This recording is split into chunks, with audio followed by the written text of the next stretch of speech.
अपने को तो सब अपने हैं, लेकिन एक आका के सिवा कोई नहीं होता है अपना।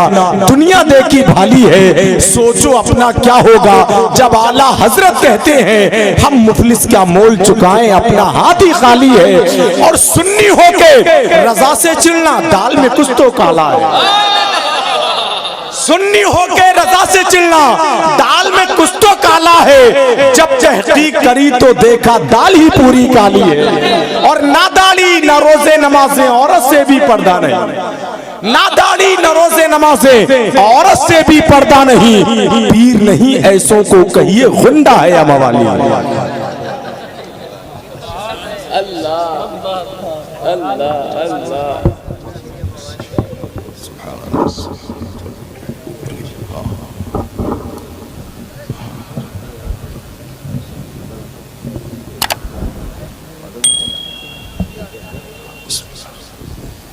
काबिल क़द्र उलमा इकराम, मशाइख़ अज़ाम, बिरादरान मिल्लत इस्लामिया, अस्सलामु अलैकुम व रहमतुल्लाहि व बरकातुहू। अल्हम्दुलिल्लाह अल्हम्दुलिल्लाहिल्लज़ी फ़द्दल सय्यदना व मौलाना मुहम्मदन अलल आलमीन जमीआ व अक़ामहु यौमल क़ियामति लिल मुज़निबीन अल मुतलव्विसीन अल ख़त्ताइन अल हालिकीन शफ़ीआ। सल्लल्लाहु तआला व सल्लम व बारक अलैहि व अला कुल्लि मन हुवा महबूबुन व मर्दियुन लदैहि सलातन तबक़ा व तदूम बिदवामिल मलिकिल हय्यिल क़य्यूम। व अशहदु अल्ला इलाहा इल्लल्लाह वहदहु ला शरीका लह व अशहदु अन्ना सय्यदना व मौलाना मुहम्मदन अब्दुहु व रसूलुहु। अम्मा बअद व अऊज़ु बिल्लाहि मिनश शैतानिर रजीम। बिस्मिल्लाहिर्रहमानिर्रहीम। युरीदून लियुत्फ़िउ नूरल्लाहि बिअफ़वाहिहिम वल्लाहु मुतिम्मु नूरिही। सदक़ल्लाहुल अज़ीम व सदक़ रसूलुहुन नबियुल करीम। सामीन हाज़रीन, एक बार अदब और एहतराम के साथ नेकी की नीयत से इबादत समझकर जाने ईमां, अस्ल ईमां, रूह ईमां, कन्ज़ ईमां, सय्यदे इंसो जां जनाब मुहम्मद रसूलुल्लाह सल्लल्लाहु अलैहि वसल्लम की बारगाह बेकस पनाह में नजराने दरूद पेश करने की सआदत हासिल करें। पढ़ें आवाज़ बुलंद, अल्लाहुम्मा सल्लि अला सय्यिदना व मौलाना मुहम्मदिन मअदनिल जूद वल करम व अला आलिहि व बारिक व सल्लिम सलातन व सलामन अलैका या रसूलल्लाह सल्लल्लाहु अलैहि वसल्लम। ये आज 49वां उर्स मुफ्ती आज़म हिंद है, उर्स आला हजरत है। 28 अक्टूबर की रोशन तारीख गालिबन पूरे हिंदुस्तान में ये पहला मदरसा और पहला स्टेज है जहाँ 28 अक्टूबर उर्स आला हजरत के लिए खास है। और इससे पहले भी मैं कई बार यहाँ आ चुका हूँ। उस वक्त स्टेज पर पीर तरीक़त खलीफे मुफ्ती आज़म हिंद हजरत अल्लामा मौलाना कारी अमानत रसूल रहमतुल्लाह ताला अलैह जलवागर हुआ करते थे।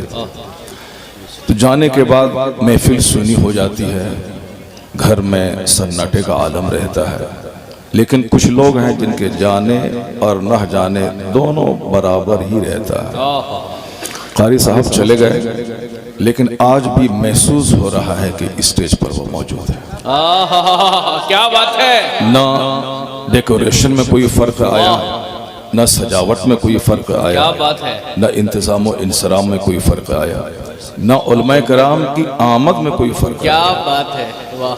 चूंकि कारी अमानत रसूल साहब अलैहिर्रहमा ने अपने बेटे को डॉक्टर, इंजीनियर, प्रोफेसर, मास्टर, दारोगा नहीं बनाया है। कारी साहब ने अपने बेटे को आलिम दीन बनाया। सुभान अल्लाह, क्या बात है। वाह। तो बाप की अमानतों को आगे बढ़ाने वाला फर्जंद वो स्टेज पर मौजूद है। इन्होंने कहा कि क्या बात है। आपके और इनके मोहताज नहीं है। ये इन्होंने एक सच्चाई बयान की, और सच है कि आप अगर महफिल में नहीं आएंगे तो फिर हम किसको सुनाएंगे। आपको भी आना है, आपकी भी हाजत है इस महफिल को, और सुनाने वाले की भी हाजत है। आप भी आएँ, मैं भी आऊँ, और बरेली से फैज़ चले, बगदाद से गौसे आजम का करम चले, मदीने से मुस्तफ़ा की अता हो, तो फिर इसी तरह झमाझम बारिश का दौर चलता है। क्या बात है, वाह वाह। अल्लाह तबारक व तआला हजरत को सलामत रखे। मौलाना रज़ा रसूल अजहरी मद्दिज़िल्लहुल आली एक लायक और फाइक फर्जंद, जिसको देखने के बाद बाप की रूह कब्र में खुश होती है। सुभान अल्लाह, बेशक। जब बच्चे इस ज़मीन पर नमाज पढ़ते हैं, रसूल पाक पे दरूद भेजते हैं, तो बाप की रूह कब्र में खुश होती है और फिर वहाँ से उनकी रूह दुआ करती है। उस दुआ का फैज़ ये मिलता है कि गुर्बत में भी बादशाहत का मज़ा मिलता है। सुभान, क्या बात है। लोग कहते हैं कि दामाद मेरा मास्टर हो, टीचर हो, ताकि मेरी बेटी आराम से रहे, लेकिन ये सिर्फ एक सोच की कमी है। जितनी खुशी एक आलिम बाअमल के निकाह में एक खातून को मिलती है, उतनी खुशी एक डीएम के निकाह में जाने की। क्या बात है, वाह। पैसों से खुशी नहीं मिलती है, महल से खुशी नहीं मिलती है, सोफा गद्दा से खुशी नहीं मिलती है। खुशी असल में जहाँ दीनदारी हो, जहाँ अल्लाह का डर और खौफ हो, वहीं से सच्ची खुशी मिलती है। और इसको सारे लोग जानते हैं। चूंकि अभी सोच कमजोर हो गई लोगों की, इसीलिए लोग शादी ब्याह और दूसरे सारे मामले, बच्चों को पढ़ाने के ताल्लुक से मौलवी बन के क्या करेगा, मौलवी बन के क्या मिलेगा, मस्जिद में 10,000 रुपये मिलेंगे, मदरसे में 10,000 रुपये मिलेंगे, उससे क्या होने वाला। न अच्छा खा पाओगे, न बच्चों को खिला पाओगे, न बीमारी में इलाज करा पाओगे, मकरूज ही सारी जिंदगी रहोगे। चलो कम से कम इंजीनियर बन गए तो 25,000 रुपये कमाओगे। एक सोच बन गई है आदमी की जी। लेकिन आपको मैं बताऊं, दुनिया का एक बहुत बड़ा रिचेस्ट पर्सन, बहुत बड़ा मालदार शख्स, आप गूगल पे सर्च करें, एक नाम आएगा, ब्रिटिश फिल्म स्टार का चार्ली चैपलिन। उसकी इतनी शोहरत है कि करोड़ों उसके फैंस हैं। अब जाहिर सी बात है, हम लोग ब्रिटेन देखना चाहते हैं, अब वो ब्रिटेन में पैदा हुआ है और इतनी शोहरतें हैं कि करोड़ों लोग उनकी फिल्म को देखना चाहते हैं, उनकी कॉमेडी सुनना चाहते हैं और सुन सुन के अपना गम हल्का करना चाहते हैं। दौलतों का अंबार, शोहरत और मकबूलियत पे ढेर पे बैठने वाला आदमी। मैं सिर्फ ये बताना चाहता हूँ कि लोग सोचते हैं कि इंजीनियर बने, डॉक्टर बने, डीएम बने, बिल्कुल बने, आप सब बने, मगर दीन से जुड़ के बने और दीन से हट के बने तो आपसे बेहतर वो ठेले पे सेब बेचने वाला खुश रहता है, जिसके घर में सजदा और इबादत होती है। वाह। और खुदकुशी करने वाला रेड़ी चालक बहुत कम होता है, खुदकुशी करने वाला अक्सर आजकल अरबपति होते हैं।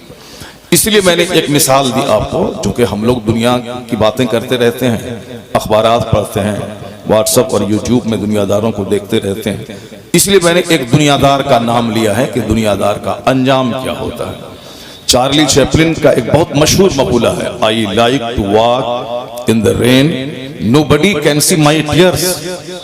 मैं बारिश में टहलना चाहता हूँ ताकि इतना जी भर के रोऊं को कोई मेरे आंसू को देख नहीं पाए। अभी रोएंगे तो सारे लोग आ जाएंगे, क्यों रो रहे हैं, क्या दर्द है, क्या गम है, क्या परेशानी है। लेकिन जब बारिश होगी, उस बारिश में मैं टहलूंगा और जी भर के रोऊंगा तो लोगों को पता ही नहीं चलेगा कि मैं रो रहा हूं। चार्ली चैपलिन डॉक्टर के पास गए और कहा कि मेरे दर्द की दवा दे दो। कहा कौन सा दर्द है? कहा मैं अंदर से बहुत दुखी हूं, अंदर से टूटा हुआ रहता हूं, खुशी मेरी जिंदगी में नहीं है। डॉक्टर ने कहा कि बस एक नुस्खा है कि चार्ली चैपलिन का शो देखा करो, तुम्हारा गम हल्का हो जाएगा। जैसे आजकल बहुत सारे लोग कहते हैं कि मैं दुखी हूं, तो लोग कहते हैं कि राजू श्रीवास्तव का शो देखा करो, और कहते हैं कि साहब वो पाकिस्तान का उमर शरीफ का शो देखा करो। दुनियादार लोग जो कहते हैं, उसी हिसाब से ब्रिटेन के डॉक्टर ने कहा कि अगर तुम अंदर से टूटे हुए हो, खुशी नहीं है जिंदगी में, तो चार्ली चैपलिन का शो देखा करो। वह शख्स उनकी बात सुनने के बाद कहा कि डॉक्टर साहब, जिनके शो देखने का आप मशवरा दे रहे हैं वो चार्ली चैपलिन मैं ही हूं। डॉक्टर दंग रह गया, उसके चेहरे को देखता रहा कि जिसकी कॉमेडी को सुनकर हम लोग गम हल्का करना चाहते हैं, वो अंदर से इतना दुखी है कि जी भर के बारिश में टहल के रोना चाहता है। तो मैं आपसे कहना चाहता हूं कि डीएम बन के 2 लाख कमाएंगे, इंजीनियर बनकर 50,000 महीना कमाएंगे, मेहनत करके आप 50 करोड़ का बंगला बना लेंगे, लेकिन उतनी दौलत आप नहीं कमा पाएंगे जितनी दौलत उस शख्स के पास है।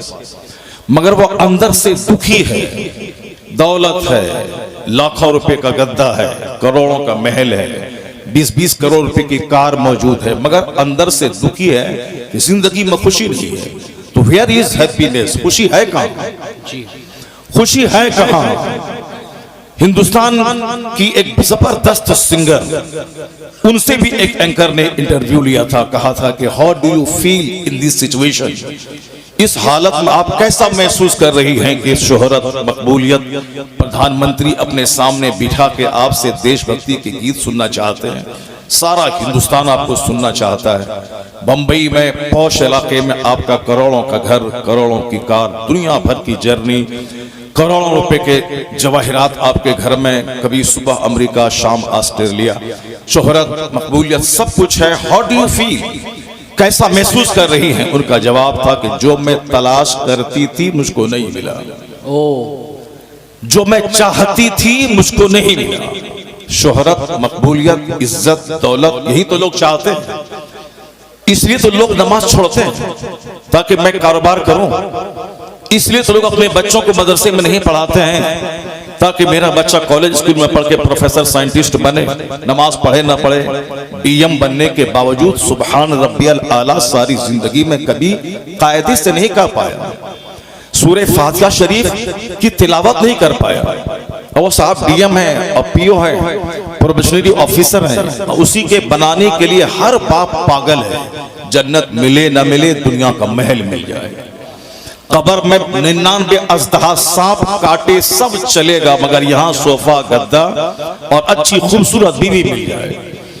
क़यामत का एक दिन 50,000 साल का, अब वहां आग ही में जलना पड़े चलेगा, मगर दुनिया में जो 100 साल 1 सेकंड है अल्लाह के नजदीक, यहाँ घर बने, मकान बने, गाड़ी बने, चाहे नमाज, रोजे, हज व ज़कात छोड़ के हो, चाहे कुरान पढ़ना ना आए, चाहे दुरूद पढ़ना ना आए, कुछ भी ना, मगर माल चाहिए। ये जो एक आम सोच बनी हुई है, उस सोच का मैं इलाज करना चाहता हूं। लोग क्या सोचते हैं, क्या करना चाह रहे हैं? आप सारी जिंदगी उतनी दौलत नहीं कमा पाएंगे जितनी दौलत हिंदुस्तान की सबसे बड़ी सिंगर के पास है, जिसकी बात को सुनकर गवर्नमेंट और बंबई ने अपना फैसला बदल लिया। उनका घर सड़क के बीच में आता था, गवर्नमेंट ने कहा कि इससे बड़ा घर बना के मैं देता हूं बाजू में, आप वहां रहें। कहा मैं बंबई छोड़ के चली जाऊंगी अगर तुमने मेरे घर को टच किया।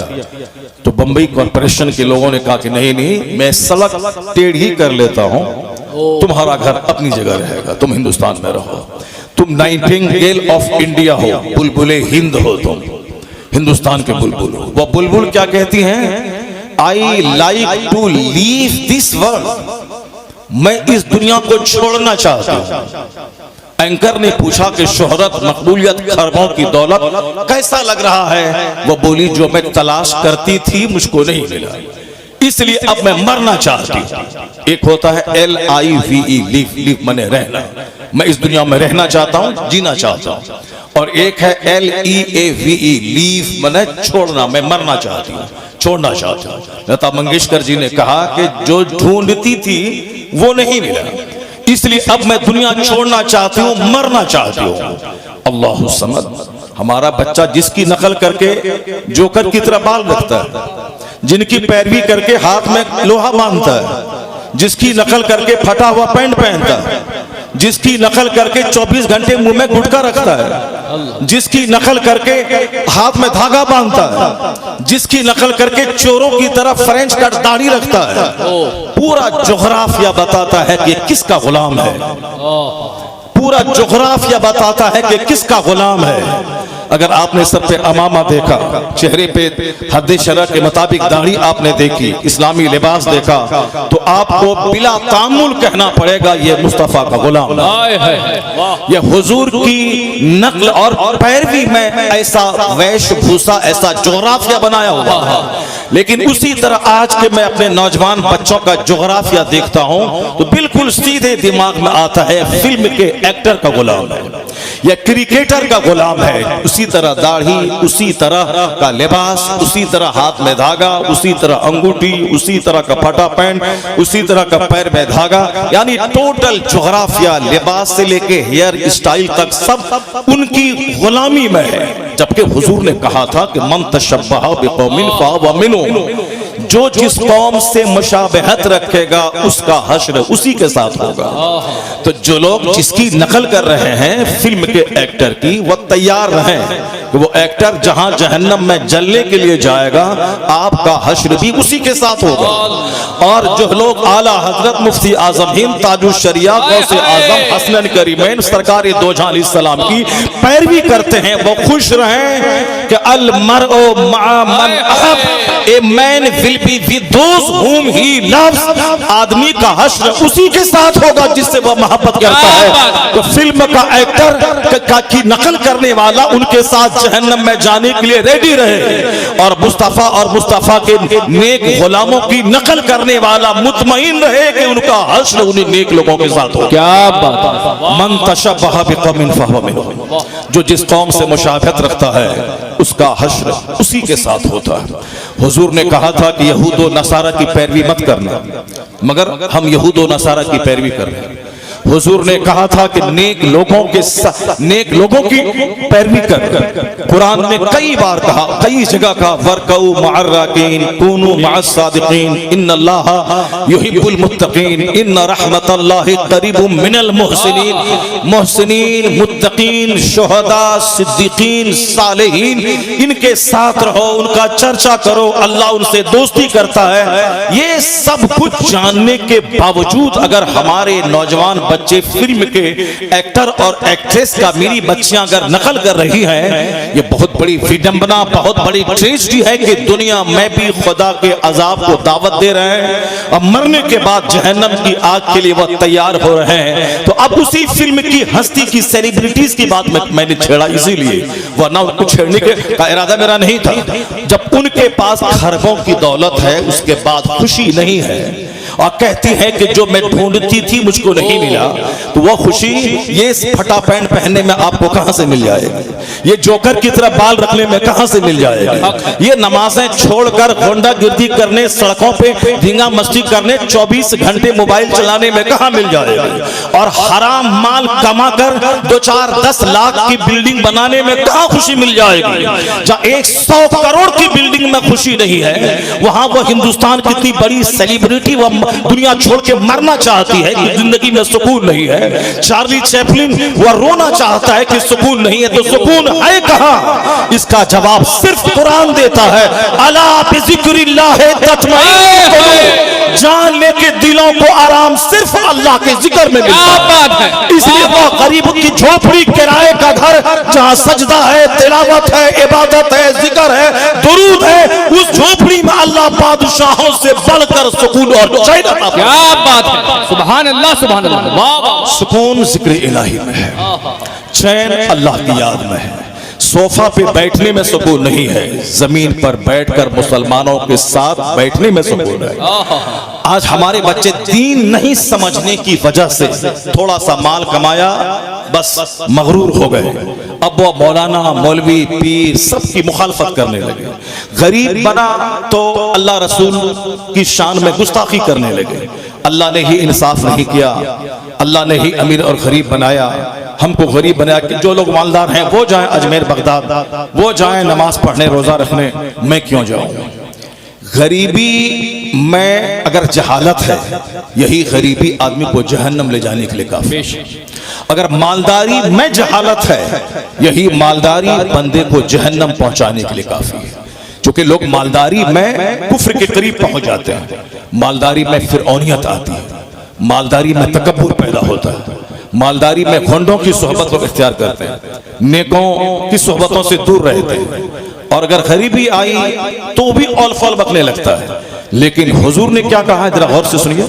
सरकार क्या कहते हैं? चूंकि हमारे बच्चे हुजूर को नहीं पढ़ते, हमारे बच्चे सरकार की सीरत का मुताला नहीं करते। मैं कहता हूं कि 8-8 घंटे आप केमिस्ट्री पढ़िए, फिजिक्स पढ़िए, बायोलॉजी पढ़िए, सिर्फ आधा घंटा निकाल कर मुस्तफा की सीरत पढ़िए, नहीं आधा घंटा 10 मिनट निकाल के हुजूर के एक हदीस पढ़िए और अपने घर में सरकार के फरमान का मजमुआ रखिए और जब भी मौका मिले एक हदीस पढ़िए और उसको अपनी जिंदगी के लिए उसे गाइड बनाइए और अमल करने की कोशिश कीजिए। फिर देखिए यहाँ इज्जत कैसे मिलती है, सेहत कैसे मिलती है और बगैर नौकरी के रिस्क के दरवाजे कैसे खुलते हैं। मैं ही तो कहना चाहता हूँ, आज इंजीनियर, डॉक्टर, प्रोफेसर पीलीभीत का इतनी इज्जत का मालिक नहीं है जितनी इज्जत एक मौलवी रज़ाए रसूल को अल्लाह ने।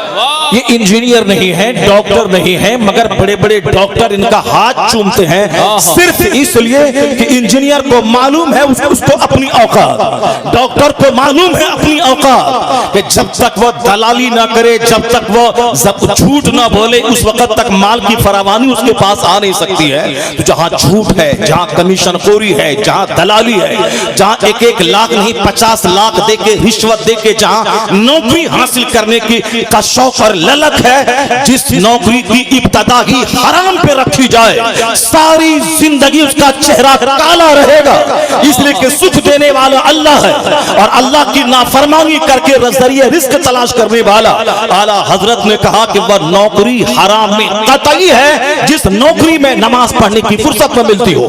वह जरिए रिस्क कभी बरकत नहीं लाता नमाज को छोड़कर। तो हमारे लोग सोचते हैं कि नौकरी मिल जाएगी, चैन से रहूंगा, जमीन बेच के मकान बेच के दे दूं मदरसे में 50 लाख नौकरी मिल जाएगी, चैन से रहूंगा।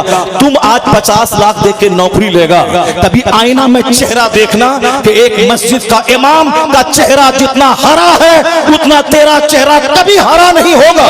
जिस नौकरी का आगाज हराम से हो वह जरिए रिस्क कभी चेहरे पे हरियाली नहीं ला सकता। इसलिए कि जहां हलाल है वही सुकून है और जहां हराम है वहां सुकून नहीं है। और फिर इनके चेहरे पे देख, जिसको गवर्नमेंट की नौकरी नहीं है, इनका इमामा, इनका जुब्बा, इनकी सदरी, इनकी कस्तूरी, इनका ऊद, इनकी खुशबू, इनके रहने का अंदाज देख ऐसा लगता है कि सारी खुशियां इनके चेहरे पे कुर्बान होना चाहती है। यह हुजूर की दुआ है इनके लिए कि नदरल्लाहु अमरन मन समिअ मिन्ना हदीसन फबल्लगहु कमा समिअ। हुजूर ने दुआ दी है कि जो मेरी हदीस सुनता है और दूसरों को सुनाता है अल्लाह उसे हरा भरा रखे। यह इमाम है जो जुमा के दिन कहता है हुजूर ने ये कहा, जो खुतबा निकाह में कहता है हुजूर ने ये कहा, जो सीरत की महफिल में कहता है हुजूर ने ये कहा, जो 5 घंटे दरसगाह में बैठकर कहता है हुजूर ने ये कहा। तो हुजूर ने ये कहा, हुजूर ने ये कहा, हुजूर ने ये कहा, तो हुजूर ने मदीने से करम किया कि बादशाहों का चेहरा काला है और हदीस पढ़ाने वाले का चेहरा हरा। नारे तकबीर, नारे रिसालत, उर्से आला हजरत फैजाने सरकार मुफ्ती आज़म हिंद। दुनिया की बहुत अच्छा, दुनिया की मुख्तसर सी जिंदगी, इस मुख्तसर सी जिंदगी में अगर आपका बच्चा डीएम बन भी गया, 30 साल तो मेहनत किया, 18 घंटे पढ़ा और 30 साल के बाद नौकरी किया, फिर 60 साल के बाद बूढ़ा बन के 1 दर्जन बीमारी से वजूद को घेर के मौत का इंतजार करने लगा। 70-80 साल में मौत आ गई, अपने अंजाम को पहुंच गया। ये बताएं कि अब उनका वहां क्या होगा जहां का एक दिन 50,000 साल के बराबर है। कोई सोचता ही नहीं, बस डॉक्टर बने, इंजीनियर बने, प्रोफेसर बने, मास्टर बने, खूब पैसा कमाए, उसी को अपनी बेटी दें, दामाद उसी को बनाए। किसी को नौकरी मिल गई तो 50 रिश्ते आते हैं। कोई खूबसूरत आलिम रब्बानी इमामत करके इज्जत की जिंदगी गुजारता है तो कोई बेटी नहीं देना चाहता। किस कदर एंटी इस्लामिक सोच समाज में परवान चढ़ रही है। इसलिए मैं आपसे कहता हूं कि जब दुनिया का सबसे बड़ा कॉमेडियन ब्रिटिश फिल्म स्टार, उनकी जिंदगी में खुशी नहीं है और सुशांत सिंह राजपूत जैसा फिल्म का एक्टर, करोड़ों के महल में रहने वाला, एक फिल्म में साइन करके 10-20 करोड़ कमाने वाला, आपने सुना होगा कि कोरोना काल में फांसी के फंदे पे लटक के उन्होंने जान दे दी। आप 5,000 रुपए, 10,000 रुपए या 5 लाख रुपए दूसरों की जमीन पे कब्जा करके दलाली करके 2-4 करोड़ कमा के क्या हासिल करना चाहते हैं? वहां 10 करोड़ एक फिल्म में साइन करके कमाने वाला जहर खा के नहीं, फांसी के फंदे पे फैन से लटक लटक गया। सारा हिंदुस्तान को मालूम है सुशांत सिंह राजपूत जैसा खूबसूरत एक्टर वो फांसी के फंदे पे लटक गया। तो मगर आपने कभी नहीं सुना होगा कि पीलीभीत शरीफ में चाय बेचने वाला, चाय की दुकान में गिलास धोने वाला, कांदा बेचने वाला, लहसुन बेचने वाला, सेब बेचने वाला वो जहर खा के मरा हो। नहीं नहीं, जिसकी नजर अल्लाह रसूल पे नहीं है वो अरबों में खेले उसे जहर खाना पड़ेगा, और जिसकी नजर मुस्तफा जाने रहमत के फरमान पे है वो चाहे मजदूरी क्यों ना करे कभी भी खुदकुशी नहीं करेगा। आज की तारीख में आपको रिकॉर्ड बताऊं कि कोटा लो हमारे बच्चे जाते हैं अब मेडिकल की तैयारी करने के लिए, हमारे बच्चे भोपाल जाते हैं मेडिकल की तैयारी करने के लिए। रिपोर्ट है कि हर महीने 10 से लेके 20 बच्चे सुसाइड करते हैं, खुदकुशी करते हैं। जिसको बाप ने मेडिकल की तैयारी के लिए भेजा, जिसको बाप ने आईएएस की तैयारी करने के लिए भेजा, क्यों? बच्चे से बाप माँ ने बड़ी उम्मीदें वाबस्ता कर ली, मेरा बेटा डॉक्टर बनेगा, आईएएस ऑफिसर बनेगा, नीट निकालेगा, जेईई निकालेगा, यूपीएससी निकालेगा, बीपीएससी निकालेगा, यूपीएससी निकालेगा। ये बहुत सारी तमन्नाएं वाबस्ता कर लेते हैं। मगर बच्चा जब वहां पढ़ता है और वो समझता है कि मैं इस काबिल नहीं हूं, मैं 18 घंटे पढ़ने के बावजूद भी नहीं निकाल पाऊंगी यूपीएससी, मगर मेरे माँ बाप की उम्मीदें वाबस्ता है कि मेरा बेटा यूपीएससी निकाल लेगा। अब अगर ये समझता है कि मैं नहीं निकाल पाऊंगा तो माँ बाप की तमन्नाएं अधूरी रह जाएंगी, वो जमीन बेच के मुझको पढ़ा रहे हैं। तो आफियत इसी में समझता है कि जहर खा के मर जाऊं ताकि मेरे माँ बाप के सामने मैं अपना ये मुंह लेके नहीं जाऊं कि मैं नाकाम होगा। अक्सर बच्चे जहर खा के मरने के तैयार हैं, क्योंकि दूसरों का महल, दूसरों का मकान, दूसरों की गाड़ी। आज उजड़ गए हमारे नौजवान बच्चे। उन बच्चों को कॉलेज स्कूल छोड़कर मदरसे की चटाई पे 1 घंटा आके देखना चाहिए कि यहाँ कैसे कैसे लोग हैं, किस कदर जिंदगी की मस्तियां इनके साथ है। न खुदकुशी की बात है, न सुसाइड की बात है, न जहर खाने की बात है, न कार बंगला खरीदने की बात है। एक ही बात है कि दीन का काम करना है और मरने के बाद मुस्तफा की शफाअत से जन्नत में जाना है। यही वह फिक्र आखिरत है, यही वह फिक्र आखिरत है जो एक आदमी को हौसला देती है। बिलग्राम नारे तकबीर, नारे रिसालत, नारे गौसियत, मसलके आला हजरत हजरत सैयद हुसैन मियां साहब क़िबला बिलग्राम शरीफ, नारे रिसालत। सैयद साहब थोड़ा करीब आकर बैठ जाए, थोड़ा करीब आकर। सैयद साहब आ गए, महफिल में जान पैदा हो गई, महफिल में नूर आ गया। अल्लाह तबारक व तआला इन मशाइख़ कराम, सादात कराम, उलमाए कराम, औलिया सालिहीन की बरकतों से हम सबों को जिंदगी भर माला माल फरमाए। इसी आलम में आप जाए नहीं, बहुत अल्हम्दुलिल्लाह खूबसूरत मजमा। ऐसा लग रहा है कि मैं पीलीभीत शरीफ के इस दारुल उलूम में नहीं, बल्कि ऐसा लग रहा है कि जामिअतुर रज़ा के स्टेज से मैं खिताब कर रहा हूँ। ये रंग कहीं कहीं देखने को मिलता है, जो रंग इस्लामिया इंटर कॉलेज में देखने को मिलता है, जो रंग जामिअतुर रज़ा के स्टेज से देखने को मिलता है, उसी की खैरात और छोटी सी झलक कारी अमानत रसूल के इस इदारे में देखने को मिल रहा है। बेशक फैजान मुफ्ती अल्लाह तबारक व तआला सरकार आला हजरत के फैजान से इस मदरसे को मालामाल, फैजान मुफ्ती आज़म हिंद, फैजान मुफ्ती आज़म हिंद। कारी रज़ा रसूल को अल्लाह सेहत और आफियत के साथ लंबी उम्र अता फरमाए। बस एक बात तो हो गई कि अल्लाह ने सुकून चैन सिर्फ अपनी याद में रखा है। क्या बात, इससे हट के अगर आप चाहेंगे तो वहां नहीं है। अब एक दूसरी बात मेरी सुन लीजिए गौर से। अल्लाह तबारक व तआला हम सबों को आलिम की सोहबत में रहने, उनकी गुफ्तगू सुनने की तौफीक अता फरमाए। आमीन। जाहिर सी बात है, आलिम की गुफ्तगू से दिमाग का कचरा साफ होता है। नेक लोगों का चेहरा देखने से दिल और दिमाग की मिसअंडरस्टैंडिंग का खात्मा होता है, और तकरीर का एक जुमला आदमी की जिंदगी में इनकलाब पैदा कर देता है। इसलिए जुमा का खुतबा मशरूत है नमाज के साथ। जिस तरह बगैर वजू के नमाज नहीं, उसी तरह बगैर खुतबे जुमा के जुमा की नमाज नहीं। 5 वक्त की नमाज बगैर खुतबा के, बगैर तकरीर के हो जाएगी, मगर जुमा की नमाज बगैर खुतबे के नहीं होगी। इसलिए शरीयत ने एहतमाम किया है कि आदमी का दिल दिमाग उड़ता रहता है, उलट पुलट होता रहता है, चटियल मैदान के पत्ते की तरह। तो इसको मरते दम तक कंट्रोल में और नियोजित रखने के लिए हर जुमा के दिन वाज सुनाना जरूरी है। अभी आपने तकरीर सुनी, अब लगा कि नहीं सोफा गद्दा कुछ नहीं, बस सजदा चाहिए, इबादत चाहिए, एक मुसल्ला घर में रहे काफी है। लेकिन आप गोंडों के पास बैठे कल 4 बजे चाय पीने के लिए, बोला भाई मौलाना मौलवी की बात, आखिरत जन्नत की बात, दुनिया पहले है, अभी देखो घर मकान दुकान ये करो, वो सब दुनिया कहां से कहां पहुंच गई। ये मौलवी साहब जन्नत की थ्योरी लेके बैठा हुआ है, दुनिया आसमान पे उड़ रही है और ये आखिरत की बात लेके बैठा है। जो पानी पड़ा था नसीहत का, आधा पानी वहीं खत्म हो जाता है। फिर उसके बाद बाल बच्चों के बीच रहे, बाल बच्चों ने कहा कि बस मौलाना साहब की बात सुने और मुसल्ला 5 वक्त लेके अब आप चले खेत में, खलियान में, सफर में, मस्जिद में, फिर खाएंगे क्या, पैसा कहां से आएगा। आधा पानी बाल बच्चों की बात सुन के उतर गया नसीहत का, आधा पानी चोर किस्म के दोस्तों के साथ रहने से उतर गया। तो उसके बाद फिर बंदा पक्का दुनियादार होने लगता है। तो इस जुमा को सुना, इन्नल्लाह यअमुरु बिल अदल वल इहसान व इताइ ज़िल कुर्बा व यनहा अनिल फ़हशाइ वल मुनकर वल बग़य। अल्लाह हुक्म देता है अदल का, एहसान का, रिश्तेदारों को देने का, रिश्तेदारों को नोचने का नहीं, देने का।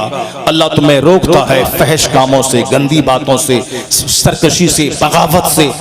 इसको मैंने सुना, अब कहा नहीं, अब मैं मगरूर नहीं बनूंगा, आजिज व खाकसार बनूंगा। शनिचर के दिन थोड़ा सा पानी उतरा, इतवार के दिन और थोड़ा उतरा, सोमवार पीर के दिन और उतरा, मंगल के दिन थोड़ा और उतरा, बुध के दिन दोस्तों के साथ रहा और जुमा की तकरीर का पानी उतरा, जुमेरात को थोड़ा पानी और उतरा।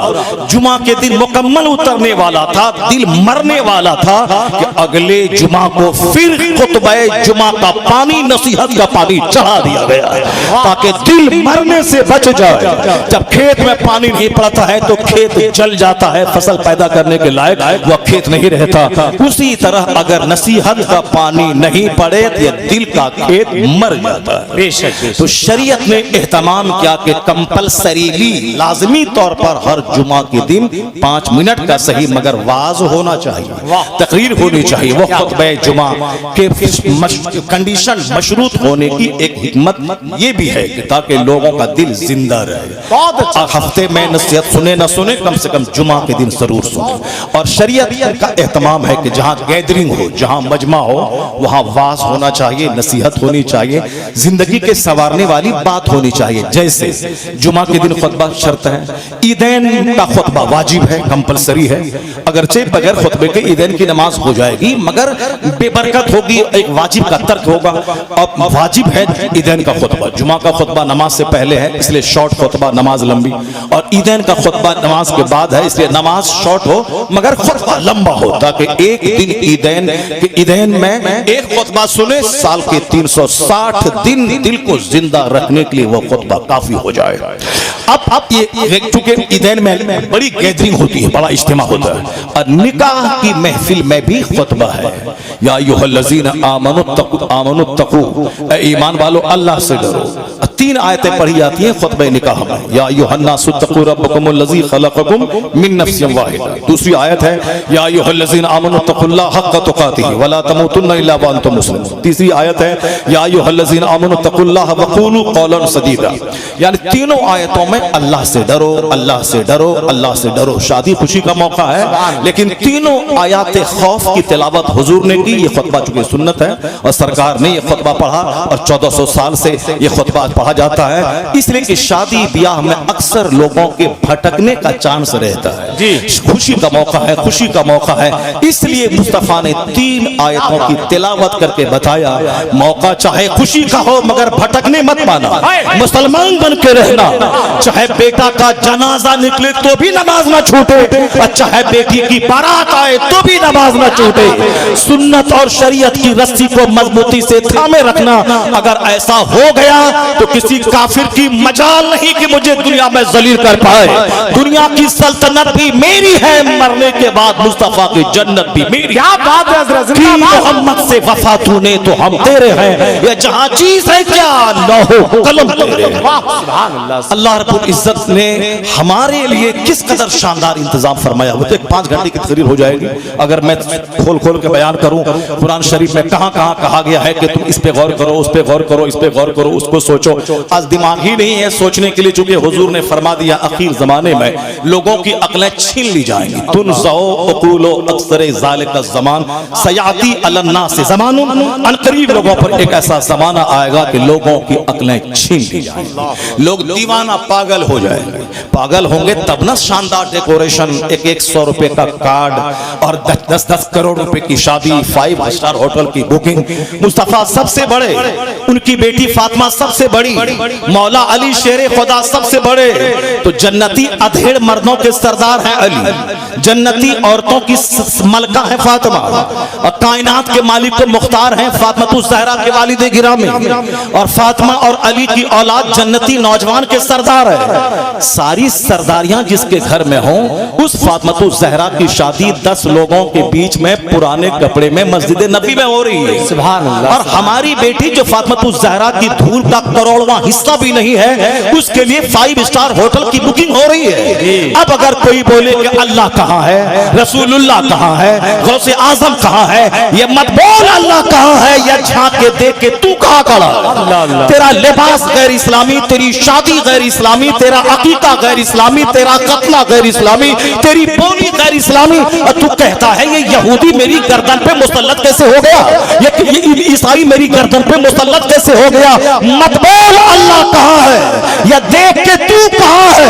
और जिस दिन तू पक्का मोहम्मदी हो जाएगा, उस दिन दुनिया भी तुम्हारी होगी, उक़बा भी तुम्हारा। अल्लाह अल्लाह अल्लाह, क्या बात है हज़रत, जिंदाबाद जिंदाबाद। बस मुंह में बोली आई, बोल दिया अल्लाह कहाँ है, रसूलुल्लाह कहाँ है। मुसलमान मर जाएंगे, कट जाएंगे, तब अल्लाह रब्बुल इज्जत मदद नाजिल करेगा, तब मुस्तफ़ा अपना मुआज़ा दिखलाएंगे, तब गौसे आज़म अपनी करामत दिखलाएंगे। जब सारा फिलिस्तीन मिटी ही जाएगा, तब गौसे आज़म की मदद आके क्या होगी, कहाँ है।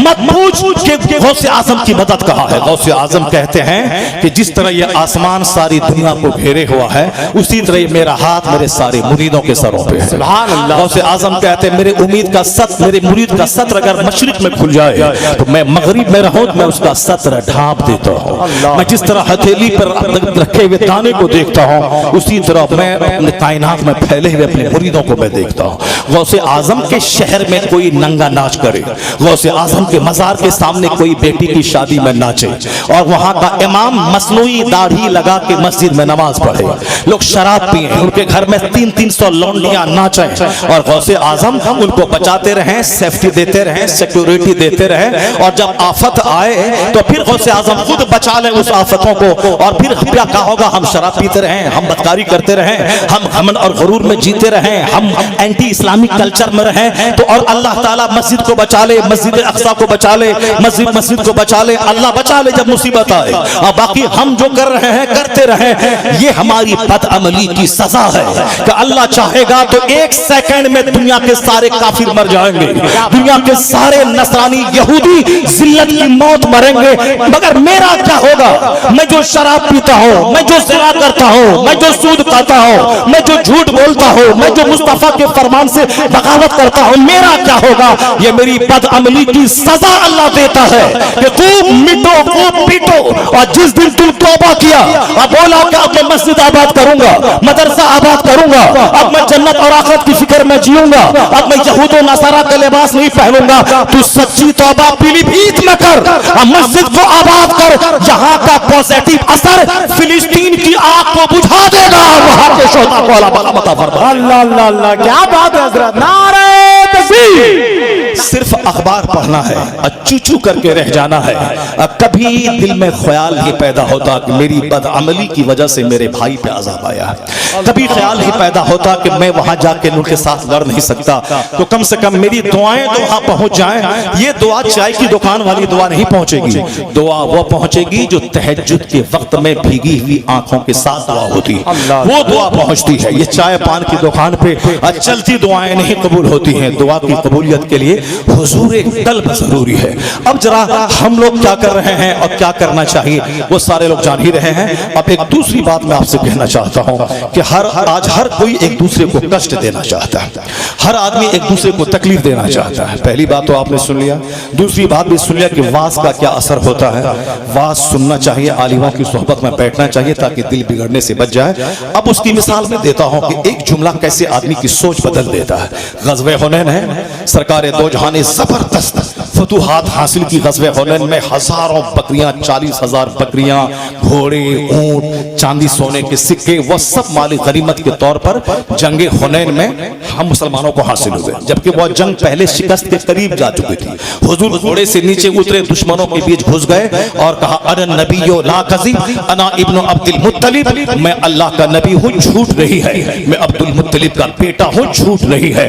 रात रात भर रोने वाले मुस्तफा दुश्मनों के बीच में तलवार लेके घुस गए और जब हुजूर लड़ने लगे तब जो सहाबा भाग गए थे वो सब वापस आए।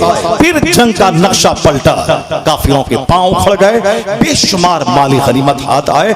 हुजूर ने खूब, जिन्होंने नया नया कलमा पढ़ा था फतेह मक्का के मौके पर, किसी को 4,000 बकरियां, किसी को 2,000 बकरियां, किसी को 1,000 बकरियां, खूब माली गनीमत से नवाजा। जो लोग मदीने से आए थे हुजूर के साथ में, वो 12,000 का लश्कर जर्रार जो फतेह मक्का के लिए आया था हुजूर के साथ, वो उनमें से कुछ नौजवान कहने लगे, लगता है कि आका अलैहिस्सलाम अपने मक्का के लोगों को नवाज रहे हैं, तो इनाम के वक्त में मक्का के लोग नजर आ रहे हैं और फिर जिहाद करने के लिए मदीने के अंसार साथ में आए हैं, तो हम लोगों को नजरअंदाज किया जा रहा है। जो नए नए कलमा पढ़े खूब नवाजा जा रहा है और हम लोग मदीना से चल के आए हैं और उसके बाद हम लोगों को नवाजा नहीं जा रहा है। हुजूर के कान में यह खबर आई, सरकार ने अंसारे मदीना को बुलाया और बुलाने के बाद सिर्फ इतना कहा, मैंने सुना है कि तुम लोगों ने ऐसा ऐसा कहा है। तो उनके बूढ़े बुजुर्गों ने कहा, नहीं नहीं हुजूर, कोई नौजवान चंद बच्चे हैं जिन्होंने ऐसा कहा होगा, सरकार ऐसा नहीं है। तो हुजूर कहने लगे, अगर तुमने ऐसा कहा है तो सुनो, अभी मक्का फतह हुआ है, नए नए ये लोग कलमा पढ़ के इस्लाम में दाखिल हुए हैं, तो अब जन्नत तो वहां मिलेगी। सरकार के फरमान का तेवर यह था, अगर यहाँ अभी माल उनको मिल जाता है, उनको लगेगा कि इस्लाम लाने का फौरी फायदा ये मिला कि हजारों बकरियां, हजारों जानवर मिल गए, दुनिया का माल मिला। ये तालीफ कल्ब के लिए हुजूर ने ऐसा किया था और कहा था, ए अंसारे मदीना, ये लौट के जब मक्का जाएंगे उनके साथ बकरियां होंगी, उनके साथ घोड़े होंगे, उनके साथ ऊंट होंगे, उनके साथ सोने चांदी के सिक्के होंगे, लेकिन तू अगर यहां से लौट के मदीना जाएगा तो तेरे साथ घोड़ा हो ना हो, रसूलुल्लाह तेरे साथ जाएगा। अल्लाहु सब्र। इतना सुनना था कि मदीने के अंसार रोने लगे, दाढ़ियां भीग गई, कहा मैं अल्लाह से राजी हूं, मैं रसूल पाक से राजी हूं, मैं इस्लाम से राजी हूं, मुझे नहीं चाहिए घोड़ा बकरी, मुझे रसूल पाक चाहिए, मेरे लिए मुस्तफा काफी है। एक जुमला मुस्तफा का ट्रेंड बदल दिया, सुभान अल्लाह। एक जुमला हुजूर का सोच बदल दी, जैसे कि जिंदगी में नई खुशी मिल गई हो। यही बात हमेशा होती है। एक मौलवी साहब बोला कि गौसे आजम के शहर में बम गिर रहा है, गौसे पाक क्या कर रहे हैं? मैंने कहा गौसे पाक नाराज हैं इसीलिए बम गिर रहा है, और जिस दिन गौसे पाक खुश हुए सारी बमबारी खत्म हो जाएगी। गौसे पाक नाराज हैं इसीलिए बम गिर रहा है। पढ़े लिखे लोगों के दिमाग में भी बहुत सारी बातें आती हैं, मौलाना है तो क्या हुआ, पीर साहब है तो क्या हुआ, मगर अच्छी बातें सच्ची बातें सबको सुननी चाहिए, सबको वाज जुमा का खुतबा सबको सुनना चाहिए। पीर साहब हैं, 1 लाख मुरीद हैं, कुछ भी नहीं, वाज सुनना पड़ेगा। तकरीर सुनिए, आपके पास भी दिमाग है, खोपड़ी है, ये खोपड़ी उलट पुलट हो सकती है। मैंने बरेली में एक बहुत बड़े इज्तिमा में कहा था, आज जो खानकाहों में जो जंग है, हम सजादा नशी, हम गद्दी नशी, एक ही वजह है, चूंकि बच्चे डीएम नहीं है, एसपी नहीं है, मास्टर नहीं है, प्रोफेसर नहीं है, बुखारी शरीफ पढ़ाने के लायक मुदर्रिस नहीं है, हाफिज कुरान की तरह भी सुना दें। अब पीर साहब का बेटा है, आराम से रहा, वो तो पीर साहब का बेटा रज़ाए रसूल है कि बाप आलिम था तो बाप के नजदीक रहकर बेटा भी जबरदस्त आलिम बन गया। बाप इंडिया में पढ़ा तो बेटा जाके मिस्र से पढ़ के आ गया। ये बाप भी आला, बेटा भी भी आला, वरना अक्सर पीर साहब का बेटा जाहिल, पीर साहब का बेटा जाहिल, क्योंकि पीर साहब का बेटा है।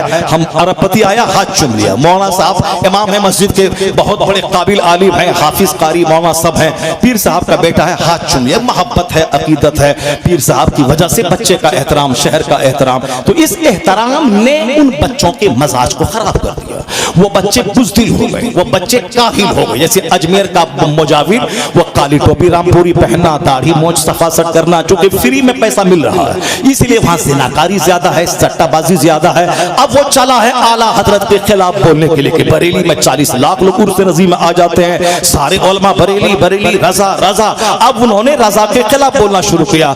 उन मुजाविरों को क्या मालूम कि चादर बेचने वाला, फूल बेचने वाला, ये मुजाविर रजा से मुकाबला करने चला, रजा के खानदान से लड़ने चला है। क्या फूल बेच के खा, जिससे कि तू आलिम नहीं है, तू मौलाना नहीं है, तू दीन का खादिम नहीं है, तो चादर बेच, फूल बेच, बस अपनी औकात में रह। रजा के खिलाफ मत बोल। रजा का बेटा फूल नहीं बेचता है, रजा का बेटा फतवा लिखता है, रजा का बेटा किताब लिखता है, रजा का बेटा मदरसा कायम करता है, रजा का बेटा दीन का काम करता है। रजा का बेटा जो दीन का काम करता है, अल्लाह उसको जमीन से उठा के शोहरत के आसमान पे पहुंचा। अल्लाह अल्लाह, क्या बात है हजरत, जिंदाबाद। जहां दीन का काम होता है वहां अल्लाह की नेमतें हासिल होती हैं। आला हजरत गए, अपने दोनों बेटों को डीएम नहीं बनाया, एक को मुफ्ती आजम हिंद बनाया और एक को हुज्जतुल इस्लाम बनाया, और सारी जिंदगी दीन का काम करते रहे। जब तक दुनिया में रहे इज्जतें अलग मिली, और कब्र में हैं तो आज करोड़ों लोग हैं जो बरेली शरीफ आते जा रहे हैं। पहले उर्स रज़वी छत पे होता था, उसके बाद सौदागरान की गली में होने लगा, फिर उसके बाद जब लोग बढ़े तो इस्लामिया इंटर कॉलेज में उर्स होने लगा, और जब आबादी बढ़ने लगी तो जामिअतुर रज़ा में एक अलग उर्स होने लगा। और फिर उर्स कुल शरीफ के वक्त में बरेली जाके देखें, हर मस्जिदों में कुल का एहतमाम है, हर मेहमान खाने भरे हुए हैं, हर मस्जिदें भरी हुई है, हर गेस्ट रूम भरे हुए हैं, सड़कें भरी हुई है, और जामिअतुर रज़ा का कैंपस भरा हुआ है, इंटर कॉलेज का कैंपस भरा हुआ है। आदमी तो अक्सर साल गुजरते गुजरते एक दूसरे को भूल जाता है। जैसे हमारा बाप मर गया तो 4 साल 2 साल तक याद रखते हैं, उसके बाद हम और आप सब भूल जाते हैं। बरसी की आपने साल में एक बार याद रखा, 10 20 50 साल के बाद बाप की कब्र कहाँ है, सारे लोग भूल गए। ये जो लोग दुनिया की खातिर जीते मरते हैं, उनके बाल बच्चे उनको भूल जाते हैं, मगर जो दीन की खातिर जीते हैं, वक्त गुजरता जाता है, शोहरत का गिराफ ऊंचा होता चला जाता है। ये आला हजरत की करामत है कि शुरू में 5000 और अभी 30 से लेकर 40 लाख लोग उनके उर्स में हाजिर होते हैं। इसका मतलब है कि जो दीन का काम किया और चला गया, फतवा रज़विया छोड़ के गया, हदायत बख्शी छोड़ के गए, किफ़ल फ़क़ीहुल फ़ाहिम छोड़ के गए, और जो लोग सिर्फ सजदा करके गए तो उर्स के बाद उसको लोग भूल गए। लेकिन जब तक फतवा रज़विया दुनिया में रहेगा, जब तक आला हजरत की किताबें रहेंगी, 1000 के करीब, तब तक रज़ा का डंका पूरी दुनिया में बजता रहेगा। इसलिए रज़ा रज़ा हो रहा है कि रज़ा अपनी जिंदगी में दीन का काम करते रहे, और बादे विसाल उनकी किताबें दीन का काम कर रही है। तो ये हथियार है जिसको लेके मैं अपनी सुन्नियत की हिफाजत करता हूँ। तो जो हथियार रज़ा छोड़ के गए हैं, मुनाज़रा होगा अमेरिका में इल्म गैब पर, किताब नहीं आएगी अजमेर मोहल्ला से, किताब नहीं जाएगी बखदू में बिहार के आस्तानी बिहार शरीफ से, किताब अहमद रज़ा की लाइब्रेरी से जाएगी। तो जब तक दुनिया में इल्म गैब पर, नूरानियत और बशरियत पर मुनाज़रा होता रहेगा और आला हजरत के हथियार से मुनाज़रा हम जीतते रहेंगे, उस वक्त तक किसी खाने पीने टोन ऊंचा करने वाले का डंका नहीं बजेगा। डंका तो आला हजरत का ही बजेगा, जो दीन का काम करता है, अल्लाह उसे सौदागरान से उठा के शोहरत के आसमान पे पहुंचा देता। सुभान अल्लाह, सुभान अल्लाह, जिंदाबाद जिंदाबाद। A man who dedicates his life for the sake of Allah, Allah gives him name, Allah gives him fame, Allah gives him popularity। अपना जीवन जो रब के लिए, अल्लाह के दीन के लिए वक्फ कर देता है, अल्लाह कहता है व इन तंसुरुल्लाह यंसुरकुम, अगर तुम अल्लाह के दीन की मदद करोगे तो अल्लाह तुम्हारी मदद करेगा। अल्लाह के दीन की मदद जो करता है, अल्लाह उसकी मदद करता है। कारी अमानत साहब पीर साहब थे मगर सूखे पीर नहीं थे। एक शायर थे, मुसन्निफ थे, किताबें लिखकर दिन की खिदमत करते थे और सबको मालूम है कि कितनी किताबें उन्होंने लिखी और किस कदर किताबें मुफ्त तकसीम करते थे। मदरसा चलाकर किताबें लिखकर मुरीद करके मुफ्ती आजम हिंद का फैज मारते रहे। कभी ये नहीं कहा कि आला हजरत को छोड़ो, मुफ्ती आजम हिंद को छोड़ो, मैं तेरा पीर हूं। नहीं, जिसने ये कहा कि मेरा मदरसा, मेरा मरकज, मेरा सेंटर, मुझको मानो, रजा रजा क्या करने का, मुफ्ती आजम क्या करने का, वो तो रास्ता दिखलाए चले गए, कब्र में है, अभी तो हम तेरे सामने हैं, हमको तो देखो। तो जिसने भी ऐसा कहा और ये सोच रखा, उन सब उनसे जलने वालों के गुल हो गए चरा। अहमद रजा की शम्मा फरोजा है आज भी, जो मुस्तफा की अजमत का प्रचारक होगा उसका नाम कभी नहीं डूबेगा। तहफ़्फ़ुज़े नामों से रिसालत करने में आला हजरत का खानदान वक्फ है। तो जो आला हजरत से सच्ची मोहब्बत करता है, अजमत की खैरात उसे भी मिल जाती है। बहुत सारे लोग हैं पीलीभीत और मज़ाफात में, मगर कोई बता दे कि कारी अमानत साहब के इस जलसे की तरह खूबसूरत कोई जलसा होता हो, कोई बता दे। नहीं, क्योंकि अमानत रसूल ने अपनी पहचान नहीं करवाई है, मुफ्ती आज़म हिंद की अजमत का खुतबा गाया। जिस तरह आला हजरत मुफ्ती आज़म हिंद वो करते रहे, तो आला हजरत मुफ्ती आज़म हिंद का फैजान अमानत रसूल को बुलंद करता रहा। बेशक इसलिए जिसने भी कहा कि मेरा मदरसा, मेरी यूनिवर्सिटी, मेरा कॉलेज, मेरा मरकज, आला हजरत थे मगर ये इल्मी मरकज, तो मैं कहता हूँ ज्यादा बात करने की जरूरत नहीं है। हम लोग सुन्नी, हनफी, बरेलवी आला हजरत की वजह से है। आला हजरत ने बताया कि ये गुस्ताखे रसूल हैं, ये ईमान के लुटेरे डाकू हैं, इनसे अपने आप को बचाना। तब एक फिक्र दुनिया में आई कि मसलके आला हजरत की, चूंकि मसलके इमाम आजम के फॉलोवर वो लोग भी अपने आप कहलाते हैं मगर हुजूर की गुस्ताखी करते हैं, इसलिए आला हजरत की तरफ इसको मंसूब करते हुए कहा गया कि मसलके आला हजरत। तो अब कुछ लोगों ने कहा कि नहीं बरेली में अब कौन मदरसा है, तो मैं कहता हूं कि ना रहे मदीने में कोई कॉलेज, ना रहे यूनिवर्सिटी, ना रहे कोई मकतब। मदीने की मस्जिद का इमाम वहाबी नजदी, वहां का गवर्नर वहाबी नजदी, वहां का हाकिम वहाबी नजदी, मगर हमारा मरकज मदीना ही है। क्योंकि हमें वहां के इमाम से मतलब नहीं, मतलब मुस्तफा जाने रहमत से है, गुंबदे खजरा से है। इसलिए दुनिया भर के परवाने जानिसार होकर मदीना पहुंचते हैं। अभी सुना कारी रजा रसूल साहब ने क्या कहा, अल्लामा साहब ने, कि मुस्तफा जहां आराम कर रहे हैं, जो मिट्टी उनके जसदे अतहर से लगी है वो खाने काबा से भी अफजल है, अर्शे मुअल्ला से भी अफजल है। आला हजरत ने कहा कि होते कहां खलीलो बिना काबा ओ बिना लौलाक वाले साहिबी, ये सब तुम्हारे घर की है। मुस्तफा न आते तो क्या मिलता, काबा मिला, रमजान मिला, कुरान मिला, नमाज मिली, ज़कात मिली, सारी पहचान मुस्तफा से मिली।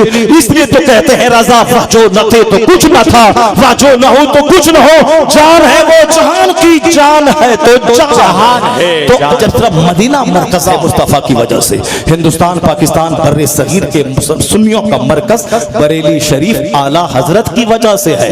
ना रहे जामियातुर रजा, ना रहे मंजर इस्लाम, ना रहे मजहर इस्लाम, ना रहे जामिया नूरिया, ना रहे मन्नानी मियां, ना रहे तौसीफ मियां, ना रहे तौकीर मियां, ना रहे सुहानी मियां। मरकज बरेली सुहानी की वजह से नहीं है, मन्नानी की वजह से नहीं है, तौसीफ की वजह से नहीं है, मरकज बरेली आला हजरत की वजह से है। तो जब तक आला हजरत की कब्र बरेली में रहेगी, बरेली सुन्नियों का मरकज रहेगा। बेशक सुन्नियों का मरकज बरेली शरीफ है। ज्यादा बातें क्या करने की, यहाँ वहां तहाँ आला हजरत की कब्र उठा के ले जाओ वहां पे, तब तुम्हारा शहर मरकज बन जाएगा। और ये इम्पॉसिबल है, इम्पॉसिबल है। तो बरेली कयामत तक सुन्नियों का मरकज रहेगा। हम नहीं जानते किसी तौकीर मियाँ को, तौकीर मियाँ वो आला हजरत के ब्लड रिलेशन है, उनका खूनी रिश्तेदार है, मगर वो अगर चले जाएं देवबंद, वहां से लौट के आए तो हमारी रद्दी की टोकरी में वो जाएं। हम उनको नहीं जानते हैं, हमारे लिए वो काबिल एहतराम नहीं है। और अगर कोई बिहार के देहात का कोई मौलवी मसलके आला हजरत का प्रचारक हो, सच्ची मोहब्बत करने वाला हो, तो हम उससे मोहब्बत रखते हैं। तो आला हजरत, उनके खानदान से मोहब्बत आला हजरत की वजह से है। तो जो आला हजरत का बच्चा अगर आला हजरत के मिशन पर ना रहे तो वो हमारा कोई ही नहीं है। हम इसलिए मोहब्बत करते हैं उनकी औलाद से कि वो आला हजरत के मिशन पे गामजन है, इसलिए वो हमारे लिए काबिल एहतराम है। और अगर जो उनके मिशन पे ना रहे वो आम इंसान की तरह है, हमारे लिए वो कुछ नहीं है। चूंकि बरेली मरकज न किसी तौकीर तस्लीम की वजह से है और न किसी वजह से बरेली मरकज आला हजरत की वजह से है। तो आला हजरत जब तक बरेली में रहेंगे, सुन्नियों का मरकज, जोर से बोलिए, सुन्नियों का मरकज बरेली शरीफ है। अब जरा मेरी तकरीर का एक टॉपिक और सुनिए। जो बातें मैंने कहीं आज हर नफरतों का दौर है, सारे लोग नफरत फैलाना चाहते हैं, कहते हैं कि तुम मर जाओगे, तुम काटे जाओगे, तुम पीटे जाओगे, तुम्हारा मुस्तकबिल ऐसा है, तुम्हारा ये हुआ है। यानी सिर्फ नफरत और गम डालना, मुसलमानों को गमगीन करना, ये हमारे कुछ लोगों का शेवा है। मगर सुनिए हुजूर क्या कहते हैं। आका कहते हैं कि अहब्बुल आमाल इल्लाह ताला इदखालु सुरूर फी क़ल्बिल मोमिन। मुस्तफ़ा कहते हैं अल्लाह के नजदीक सबसे पसंदीदा अमल है एक मोमिन के दिल को खुश कर देना। सुभान अल्लाह। अपने से कष्ट मत बांटिए, अपने से सुख बांटिए, दूसरों को तकलीफ मत पहुंचाइए, चेहरा मुस्कुराता हुआ मिलिए ताकि दूसरों को तकलीफ न हो, खुशी मिले, आपके चेहरे को देख के खुशी मिले। हुजूर ने फरमाया है फला तहक़िरन्ना मिनल मारूफ़ शैअ वलो अन तलक़ा अख़ाका बिवजहिन तलक़। हुजूर कहते हैं किसी नेकी को हकीर मत समझना, यहाँ तक कि अपने भाई से मुस्कुरा के मिलना तेरी तरफ से सदका है। सुभान अल्लाह। मेहमान के साथ दरवाजे तक चल के जाना, यह मेहमान के दिल को खुश करना है। अस्सलामु अलैकुम व रहमतुल्लाह कह देना, बरकातहू कहना एक मोमिन के दिल को खुश कर देता है। आने के बाद तपाक से खड़े होकर मिलना एक मोमिन के दिल को खुश कर देता है। मोमिन की तारीफ करना मोमिन के दिल को खुश कर देता है। आज गीबत, चुगलखोरी, हसद, जलन, सामने बहुत अच्छे मौलाना है, एक सेकंड जहां रुख वहां से फिरा, बहुत बड़ा पापी और बहुत बड़ा जोकर है ये आदमी, एक सेकंड में नजरिया बदल जाता है। लोग इस कदर अंदर से कमजोर हैं कि सुबह कुछ, शाम कुछ, जबान पे कुछ, दिल में कुछ, लगता है देखने में कि मस्जिदें भरी हुई हैं, मगर बाज बुजुर्गों ने जब मस्जिदों में रखे बैठे हुए लोगों को दिखलाया, लगा कि सारे लोग जानवरों की शक्ल में हैं। यानी जबान पे कुछ, दिल में कुछ, चेहरा सामने का कुछ, पीछे का कुछ, मुनाफिकत से लोग भरते चले जा रहे हैं। और मस्जिद में बैठ के गीबत, खानकाहों में बैठ के गीबत, हर जगह बैठ के गीबत, सिर्फ गीबत, शिकायत, हसद और जलन, ये सारी बातें होती है। मगर खुशी दिल को देना, तारीफ करना, गायबाना तारीफ बयान करना, और जब वह शख्स सुनेगा कि फला बंदा गायबाना मेरी तारीफ लोगों के सामने कर रहा था, वो दिल से दुआ देगा। मगर अब ये दुआ कोई लेना नहीं चाहता, सिर्फ गीबत करना चाहता है। ऐसे माहौल में मौलाना लोग भी तकरीर कर में तुम मर जाओगे, कट जाओगे, पिट जाओगे, इस्लाम का मुस्तकबिल बड़ा खतरनाक है, ये सब कहते हैं। मगर मैं चाहता हूं कि एक बात कुरान से आपको बयान करूं ताकि आपका दिल खुश हो जाए। अल्लाह क्या कहता है, युरीदून लियुत्फिउ नूरल्लाहि बिअफ़वाहिहिम वल्लाहु मुतिम्मु नूरी। ये काफिर अपने मुंह से इस्लाम का नूर बुझाना चाहते हैं और अल्लाह उस नूर को पूरा करना चाहता है। जिसको काफिर बुझाना चाहते हैं और अल्लाह जिसे पूरा करना चाहता है। काफिरों की बात झूठी, अल्लाह की बात सच्ची। अल्लाह इस्लाम को पूरा करना चाहता है, इस्लाम को हर घर में पहुंचाना चाहता है। तो बंदों की मेहनतें रंग नहीं लाएंगी। अल्लाह ने जो कुछ कहा वह सच होके रहेगा। वक्ती तौर पर मुसीबत आई है, बस सब्र करें और जज्बे जिहाद से लबरेज होकर अपने अमाल का मुहासबा करें। और फिर जो तरकीब मुस्तफा ने बताई है, ये दुआ मदीने में भी हो सकती थी, मगर हुजूर ने मदीने में दुआ न करके मैदान बद्र गए, 313 को लेके गए, सबों के हाथ में तलवार दे दी, शहादत का शौक पैदा किया। फिर उसके बाद मुस्तफा एक झोपड़ी के पास खड़े होकर दुआ करने लगे। पहले तदबीर, उसके बाद दुआ, उधर से मेहनत चली और फिर आसमान से 5000 फरिश्तों की बारात नाजिल हुई। वह दुआ अगर मदीने में होती, जिहाद ना करके, फिर वह फरिश्ते 5000 भी उतरते, मगर मदीने से चल के बद्र आए। पहले कील कांटे दुरुस्त किया, फिर उसके बाद जंगी तदबीर बताई, अब उसके बाद दुआ करने लगे अल्लाह से, लाही यह छोटी जमात आज हार गई तो कयामत तक तेरी परस्तिश न हो पाएगी, तू अपना वादा सच्चा कर दिखा। पहले तदबीर, पहले स्ट्रगल, पहले जद्दोजहद, पहले जान की बाजी लगा के इस्लाम बचाने की फिक्र, तब आए वहां सहाबा को लेकर शहादत का जान पिलाने के लिए। उसके बाद दुआ की, फिर क्या हुआ, वह दुआ रंग लाई कि 5000 फरिश्ते आसमान से जमीन पे उतर गए। ये 70 मक्का के सरदार मारे गए, 70 गिरफ्तार कर लिए गए, 1100-1200 फौज के पांव उखड़ गए, सब सलील होकर रुस्वा होकर मारे गए, भागे। इस्लाम को फतह मुबीन हासिल हुई। आज यूरोप का दानिश्वर कहता है इस्लाम कैसे दबेगा, इसकी बुनियाद उसी दिन मजबूत हो चुकी थी जिस दिन 313 को मैदान बद्र में फतह मुबीन हासिल हुई थी। उसी दिन इस्लाम मजबूत हो चुका था जिस दिन मैदान बद्र में फतह हासिल हुई थी। पता चला कि जद्दोजहद, स्ट्रगल, जान की बाजी लगाना, बाल बच्चों से ज्यादा अल्लाह से मोहब्बत करना। यहाँ बाल बच्चे, भाई भतीजा, घर मकान दुकान ने मुझको बुज़दिल बना दिया, इसलिए काफिर का हौसला बुलंद हुआ। अल्लाह की बात सच्ची होकर रहेगी, इस्लाम गालिब होकर रहेगा, हर घर में इस्लाम पहुंच कर रहेगा। और इसी आयत की तशरीह और तौज़ीह मुस्तफा करते हैं, मिशकात की हदीस में आया है कि ऐसा वक्त आएगा ला यबका अला ज़हरिल अर्द बैतु मदरिया वला वब्र इल्ला अदखलहुल्लाहु कलिमतल इस्लाम। इस धरती पर कोई कच्चा पक्का घर नहीं बचेगा मगर वहां अल्लाह इस्लाम का कलमा दाखिल फरमा देगा। यहाँ तक कि कोई काफिर किसी दरख्त की आड़ में कोई यहूदी छुपा होगा, वह दरख्त बोलेगा मुजाहिद यहाँ एक यहूदी छुपा है, और मुसलमान मुजाहिद जाएंगे, या तो वह कलमा पढ़ेगा यहूदी या फिर जिल्लत के साथ मारा जाएगा। हर कच्चे घर में, हर पक्का घर में इस्लाम पहुंच के रहेगा। कोई काफिर यहूदी नसरानी दुनिया में नहीं बचेगा। मुस्तफा सच्चे, मुस्तफा की बात सच्ची, इसलिए आज वक्ती तौर पर हमारी बदअमली की सजा मिल रही है, हमारे बच्चे शहीद हो रहे हैं। लेकिन जब अल्लाह की बात गालिब आएगी और हमेशा गालिब रहती है, और हमें सजा देने के बाद जिस दिन मैं बेदार हो गया, फिर क्या होगा याद रखें, इस्राइल नाम का कोई मुल्क दुनिया में नहीं रहेगा। हर तरफ इस्लाम की अजमत का झंडा लहराएगा। फिलिस्तीन नबियों की सरजमीन, रसूलों की सरजमीन, इमामुल अंबिया की इमामत की सरजमीन, एक न एक दिन फिलिस्तीन गालिब होकर रहेगा। इस्राइल का यहूदी गालिब व कासिर होकर रहेगा। हर यहूदी मुस्तफा के फरमान की रोशनी में काटा जाएगा। एक यहूदी दुनिया में जिंदा नहीं रहेगा। मुस्तफा सच्चे, मुस्तफा की बात सच्ची, आप सच्ची तौबा करें, सच्चा मोहम्मदी बन जाए, फिर वह दिन करीब आएगा कि एक मजहब इस्लाम होगा, एक मसलक अहले सुन्नत व जमात पूरी दुनिया में। और इसी को डॉक्टर बर्नार्ड शाह जो पढ़ा लिखा आदमी है, हिंदुस्तान के लुच्चे लफंगे जो हैं वो इस्लाम के खिलाफ, पैगंबर के खिलाफ बोलते हैं। इन लुच्चे लफंगों की हर बात का जवाब नहीं है। पढ़ा लिखा आदमी जो मुहक्किक है, रिसर्चर है, मुदब्बिर है, उनकी बात का जवाब दिया जाए। वरना कोई लुच्चा लफंगा गली कूचे का इस्लाम के खिलाफ बोले तो उसके पीछे दौड़ पड़े, नहीं नहीं। एक लुच्चा लफंगा है दिल्ली में, वो इस्लाम के खिलाफ बोलता रहता है, उसकी बात का कोई उसकी बात का कोई जवाब नहीं। जवाब उसकी बात का जो पढ़ा लिखा आदमी इस्लाम पे हमला करे, अटैक करे। बर्नार्ड शाह 50 साल पहले मरा, उसकी किताब 50 साल के बाद हिंदुस्तान की सारी यूनिवर्सिटीज में चलती है, लाखों बच्चे उसकी किताब को पढ़ते हैं। वो पढ़ा लिखा आदमी है, हाईएस्ट क्वालिटी का स्कॉलर है वो।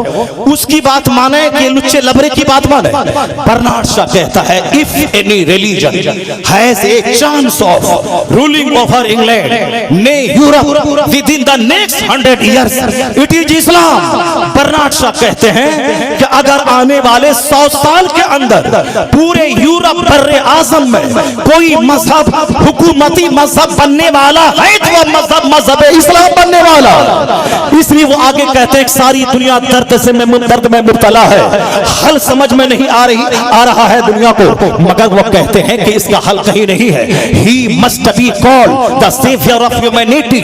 If a man like him were to assume the dictatorship of the modern world, he must succeed in solving its problems as much needed in happiness and peace। वो कहते हैं कि हर दर्द की दवा मुस्तफा के पास है, वह मानवता के रक्षक है, इंसानियत के मुहाफिज है।